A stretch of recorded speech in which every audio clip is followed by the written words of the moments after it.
Good morning. Praise the Lord. Blessing for nation મિનિસ્ટ્રીથી હું આપનો ભાઈ સેમ ક્રિશ્ચન ઈશ્વર પિતાએ આજે આપણને આપેલા આજના એક નવા સુંદર દિવસે આપને પ્રભુ ઈસુ ખ્રિસ્તના નામમાં પ્રેમી સલામ પાઠવું છું. આજે આપણે પવિત્ર શાસ્ત્ર બાઇબલમાંથી ઈશ્વરના આ પવિત્ર વચન પર મનન કરીશું. કોરિન્થીયોને બીજો પત્ર તેનો 9મો અધ્યાય તેની 7મી કલમ, જ્યાં પાઉલ પ્રેરિતે મંડળીને કહ્યું અને કોરિન્થની મંડળીને તેણે જણાવ્યું, જેમ દરેકે પોતાના હૃદયમાં અગાઉથી ઠરાવ્યું છે તે પ્રમાણે તેણે આપવું, ખેદથી નહીં કે ફરજિયાત નહીં, કેમ કે ખુશીથી આપનારને ઈશ્વર ચાહે છે. વાલાઓ, આ વચનની અંદર તે જણાવે છે કે તમે તમારા હૃદયમાં જે અગાઉથી ઠરાવ્યું છે,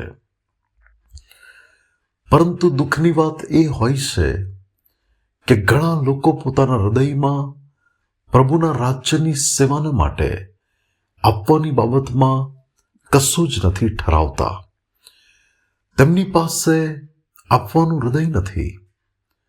જો કે જોવા જઈએ તો આ ડિસેમ્બર મહિનો એ ગિવિંગ મહિનો પણ કહેવાય, કે જ્યાં વ્યક્તિ આપનાર બને છે. વાલાઓ, ઈશ્વર પિતાએ પણ પોતાના દીકરાને બહુ ખુશીથી આપણા માટે આપ્યો, એટલા માટે કે આપણને તેમના દ્વારા અનંત જીવન મળે. ઈશ્વર પોતે ખુશીથી આપનાર પરમેશ્વર છે, ત્યારે એના બાળકો તરીકે આપણે પણ ખુશીથી પ્રભુના રાજ્ય માટે ને તેની સેવા માટે આપણે આપનાર વ્યક્તિ બનવું જોઈએ. દાઉદ ઈશ્વર ભક્ત એવું કહે છે કે પ્રભુ, અમારી પાસે જે કંઈ છે એ બધું તમારું આપેલું છે અને તમે આપેલામાંથી જ અમે આપીએ છીએ.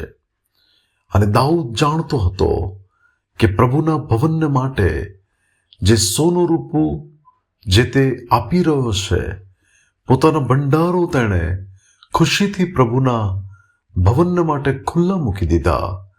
ત્યારે વાલાઓ, દાઉદ પોતાના જીવન પર્યંત હંમેશા પ્રભુની અદ્ભુત કૃપાની અંદર ચાલ્યો અને તેણે આપ્યું, પરંતુ પ્રભુએ તેને ખૂટવા ન દીધું. વાલાઓ, હું આપને કહેવા માંગુ છું, આપણે પણ આપણા જીવનની અંદર પ્રભુના રાજ્ય માટે એક ઉદાર વ્યક્તિ બનીએ. આપણી મુઠ્ઠી બંધ ના રાખીએ, કારણ કે જ્યાં સુધી એ બીજ એ ભૂમિની અંદર વાવવામાં નથી આવતું ત્યાં સુધી તે ફસલ નહીં આપી શકે. પરંતુ જો એ બીજને આપણે હથેળીમાં મૂકેલું જ રાખીએ, આપણી મુઠ્ઠી બંધ જ રાખીએ, તો તે કદી પણ એ બીજ ફસલ નહીં લાવી શકે. અને પરમેશ્વર એ તો ઈચ્છે છે કે આપણે આપનાર વ્યક્તિ બનીએ, કારણ કે બાઇબલ કહે છે કે જે માપથી તમે માપી આપો છો એ જ માપથી તમને પાછું માપી આપવામાં આવશે. કારણ કે આ તો હૃદયની વાત છે. બાઇબલની અંદર પ્રભુ ઈસુ ખ્રિસ્ત જ્યારે મંદિરની અંદર ઊભા હતા, ત્યારે એક સ્ત્રી કે જેની પાસે ફક્ત 2 દમડી હતી અને એણે એ 2 દમડી પ્રભુના ભંડારની અંદર નાખી દીધી. અને પ્રભુએ જોયું કે આ સ્ત્રીની પાસે તો આપવાવાળું હૃદય છે, અને કોણ આપી શકે વાલાઓ કે જે ખરેખર પ્રભુને પ્રેમ કરે છે અને પરમેશ્વરના રાજ્યને માટે જેની પાસે સમર્પિત હૃદય છે. અને આ ડિસેમ્બર મહિનામાં બ્લેસિંગ ફોર નેશન મિનિસ્ટ્રી દર વર્ષની જેમ અનાથ બાળકો, વિધવા બહેનો, ગરીબ અને જરૂરિયાતમંદ લોકોને નાતાલના સમયમાં અમે તેઓ સુધી પહોંચીને ખ્રિસ્તનો પ્રેમ તેઓને વહેંચીએ છીએ અને તેઓને એ એવી બાબતો નાતાલના સમયમાં આપીને તેમને પ્રભુનો પ્રેમ આપીએ છીએ.